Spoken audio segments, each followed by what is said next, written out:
Hey guys what's up, नमस्कार। मैं श्रीनिकेत आप सबका स्वागत करता हूँ on my blogging channel KM पर आर ब्लॉग्स।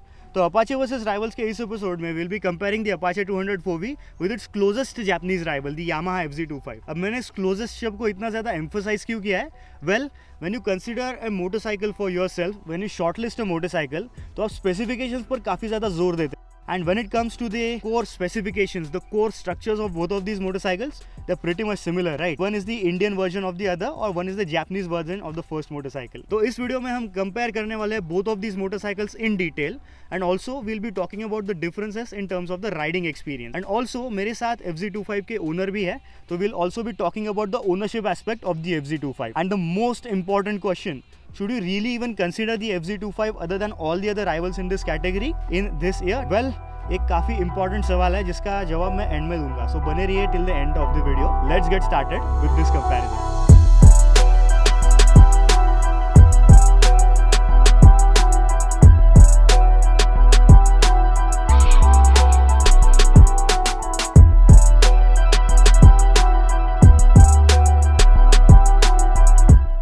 बात करिए about the differences in terms of the specifications, तो अपाचे 200 एंड FZ25 की जो इंजन कॉन्फ़िगरेशंस है, they are pretty much similar because both of them get a single cylinder air and oil cooled motor with a single overhead cam and a five speed gear box. तो ये हो गए basic similarities.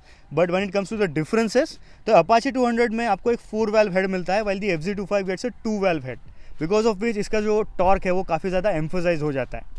Now talking about the power outputs, तो Apache 200 and FZ25 का जो peak power output है, it is identical at 20.8 PS, but torque is where the major differences lie. That's the reason why the riding experiences are so much different. When it comes to the braking hardware, तो Apache and FZ25 both offer dual channel ABS as standard now. Apache में आपको pedal discs मिलती है and the FZ gets regular disc at the front and the rear, and dimensions थोड़े ही कम ज़्यादा है। Now about the seating comfort and the seating postures, तो मेरी Apache काफ़ी ज़्यादा मॉडिफाइड है in terms of the handlebar. The seating portion of the Apache is slightly aggressive compare to the FZ25 because इसके जो stock clipons है, इसका जो सीटिंग पोर्शन है वो यहाँ पर आता है, and the foot peg as well is pretty aggressive. And at the same time about the FZ25 का सिंगल पीस हैंडल बार भी काफ़ी ज़्यादा कंफर्टेबल है। It is not very far away from the rider, and at the same time जो foot peg आप देख रहे हैं, it is not exactly below you, ये थोड़ा सा आगे है compare to the Apache I am talking about. And also the height, तो सीट में और फुट पैक की पोजीशन में काफ़ी ज़्यादा अंतर है। सीट हाइट की बात करें तो FZ25 की सीट हाइट है 795 मिलीमीटर्स, अपाचे की 800 है, तो बहुत कम डिफरेंस है। Now talking about the suspension setups, both of them get telescopic forks up front and preload adjustable monoshocks at the rear, but Apache is one step ahead because it gets preload adjustable shocks at the front as well, which is the first in the segment and still unheard of in this lower CC category. अब बात कर लेते हैं about the ownership experience of the FZ25। So I have the owner of the FZ25 with me, so Shubhajit ji, please join us. First of all, welcome to the channel. Hello Shri, thank you Yes. so much for having me here. Absolutely, thanks for coming. तो अब बात करते हैं about the FZ25। सबसे important question, आपने FZ25 क्यों ली? So basically what happened is, मैं पहले सिटी राइडिंग ही करता था, तो मेरे पास पहले यूनिकॉर्न थी। मेरा ऑफिस का distance was somewhere near 10 kilometres पर side, so I wanted a bike की थोड़ा सा पावरफुल रहे, थोड़ा सा एंजॉय करूँ मैं अपना डेली का जर्नी है वैसे। सो आई प्लान टू अपग्रेड। तो ऑब्वियसली फिर शॉर्ट लिस्टिंग शुरू हुआ, कौन सा लेना है कौन सा नहीं लेंगे। तो मैंने पहले FZ का BS4 वर्जन चलाया था, मुझे वो काफ़ी अच्छा लगा था, तब से बैक ऑफ द माइंड में था एक कि लेंगे करके। एंड देन जब मैंने पूरा एक पैकेज देखा, मुझे एक बजट में काफ़ी अच्छी 250cc चाहिए थी, राइट। सो आई थॉट कि this is the best option. तो अब बात करते हैं अबाउट दी प्रोज की अगर हम बात करें, सबसे पहले तो इसका टॉकी नेचर, उसको मतलब यू कैन नॉट, काफ़ी डिफिकल्ट है बीट करना। आपने अगर एक बार FZ25 चला ली, इसका जो टॉर्क आपने एक्सपीरियंस कर लिया ना, तो ये आपके दिल में, दिमाग में बैठ ही जाएगा। Complete torquey boy, complete torquey boy, मतलब it's a torque machine, complete torque machine coupled with the sitting position. इसका सिटिंग पोजीशन काफ़ी अच्छा है। ऑल्दो मैं प्लान कर रहा हूँ कि मैं थोड़ा सा उसको हैंडलाइजर्स लगाऊंगा, बट उसके रीजंस कुछ और है। अगर आप नहीं भी लगाओगे, still the seating position is like perfect. Same goes for the pillion also. मेरी वाइफ जब इस पे बैठती है, शी फील्स वेरी कंफर्टेबल, एकदम फ्लैट है। तो कितने हमने बड़े राइड्स भी किए हैं, 20 किलोमीटर्स प्लस भी किया है, she feels very comfortable on the bike. इसकी रियर सीट है pillion seat, it is much bigger and also much more cushier than the Apache as well. Apache की दिखती बड़ी है, but the actual comfort lies in the FZ25 pillion seat. Second is mileage. 250 okay. Segment में this bike gives me easily 38 से लेके 40 के बीच में मेरे को दे देती है। Wow, And that's a rarity. Easily एकदम प्रैक्टिकल में आप अगर हार्ड चलाओगे इट विल गो टू 36 35. अगर आप सॉफ्ट चला रहे हो 70 पे क्रूजिंग कर रहे हो, नॉर्मल क्रूजिंग कर रहे हो, इजीली 38 से 40 आपको देगी ये गाड़ी. So basically 50 cc is more than the Apache, but pretty much the same mileage, right? I mean, मेरा riding style काफी aggressive है, but still it is pretty much similar to that of the Apache 200 4V. Yes. And third thing, because मेरा transferable job है तो मेरा अगला posting किधर भी हो सकता है, कुछ भी हो सकता है. सो आई वांटेड कि मैं कुछ ऐसे कंपनी का बाइक जिसका सर्विस सेंटर इजीली एक्सेसिबल हो. इसलिए फॉर समथिंग लाइक KTM या मैं इसमें गया नहीं. एंड लाइक यामाहा है Japanese, actually I am a Japanese fanboy. मतलब सुजुकी, हॉन्डा, इसके पहले मेरे पास होंडा थी, मेरे भाई के पास सुजुकी है, we bought in a Yamaha. Just like the Apple ecosystem, अगर आपको एक जापानीज मोटरसाइकिल ब्रांड्स की आदत लग गई तो छूटना बहुत मुश्किल है. But still Indian brands are also improving now. They are improving a lot actually. Take for example Enfield का J सीरीज आया है, टेरिफिक इंजन, लगता ही नहीं कि एनफील्ड है करके. It's a big leap. And अब बात करते हैं अबाउट दी कॉन्स, क्योंकि प्रोज के साथ कॉन्स तो ऑब्वियसली आते ही. कॉन्स, एनी बाइक जो होता है वो परफेक्ट तो होता नहीं है. Right. It is always good for the rider.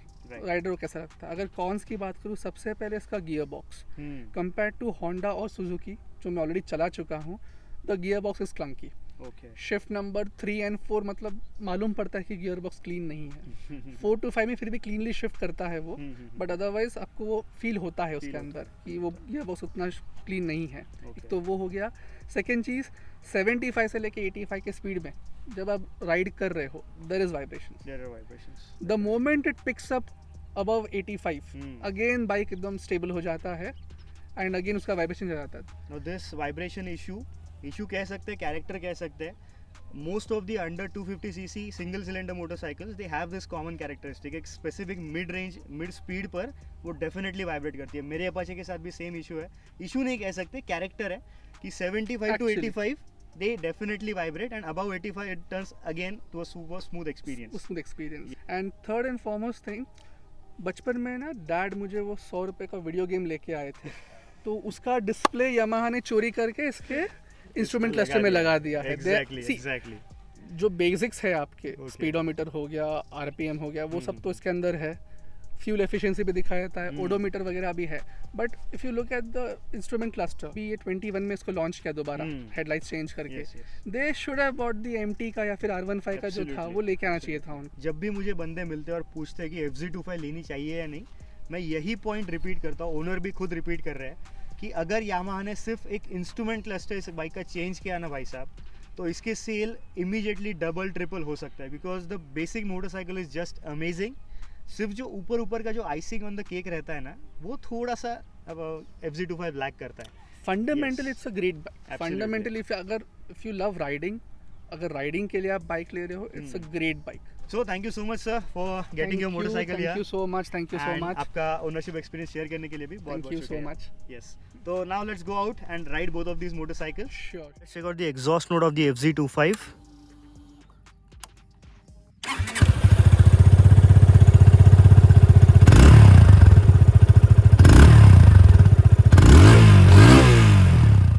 Let's check out the exhaust note of the Apache 200 4V now.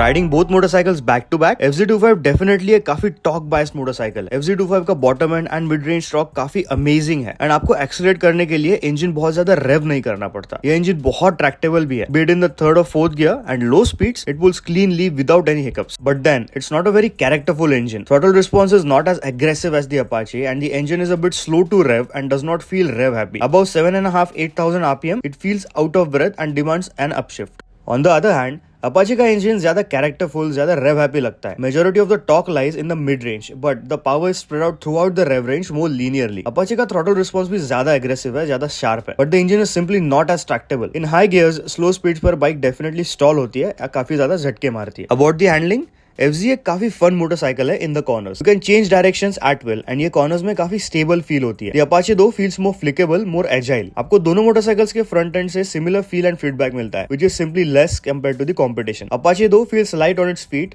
while the FZ a bit more planted. In terms of braking, both bikes have similar average initial bite. progressive stopping power, feel and feedback. Both get dual channel ABS, but ABS on the Apache on the rear wheel is more aggressive. Suspension department में FZ25 ज़्यादा balanced लगती है. The front end is slightly softly sprung, while the rear too is quite absorbent. Apache के front forks भी softly set up किए गए हैं, but the rear shock is pretty stiff, which gives you more feel in the corners but also more pain on bad road. Apache की rider seat काफी comfortable and soft है, while that on the FZ25 is pretty hard. About the touring capability, the FZ25 hands down is a more capable tourer. It feels more stable in a straight line and also इसका engine भी ज़्यादा relaxed feel होता है. That's because of the taller gearing. FZ25 100 km/h पर cruise करती है at 6,750 RPM and 110 at 7,250 RPM, which is lower than the Apache. जिस दौरान seat and tank पर mild vibrations feel होते हैं. On the other hand, Apache भी काफी stable feel होती है, slightly less compared to the FZ, but it sits at a higher revs while cruising. 100 की speed पर in top gear at 7,000 RPM and 110 की speed at 8,000 RPM, which is higher than the FZ. But Apache का engine ज़्यादा refined feel होता है at 100 km/h in the top gear. Gearbox and shifting की बात करें तो Apache is miles better. Gear shifts काफी slick and precise feel होते हैं and lever effort भी काफी कम है. FZ25 का gearbox though feels pretty clunky. Sometimes get stuck in gear. Apache का clutch effort काफी कम है, while the FZ25 has a heavier feeling clutch lever. You get a slipper clutch on the Apache, but it doesn't feel as effective as say an R15. In all, Apache का gear shift and clutch experience काफी better है compared to the FZ25. So अब बात करते हैं about the conclusion of this video and the most important question. Should you even consider the FZ25 other than all of its rivals? Well, इसका answer इतना easy नहीं है. The thing is, both of these motorcycles are super practical while also offering great amount of performance and thrills for a beginner rider. FZ25 as a platform is an excellent motorcycle, trust me. And Apache is the extension of that. It offers the similar experience, riding experience with a bit more gizmos. If you are a seasoned rider, if you have been riding some other low cc motorcycle before this and you want that talky experience, that big bike feel, FZ25 will give that feel better than the Apache. So that's pretty much it from my side. Thank you so much for watching. Comment section में मुझे ज़रूर बताइए about this verdict. Also, don't forget to hit that like button and subscribe to the channel right away because more comparisons and such videos coming your way very soon. I'll see you next time. Take care, guys.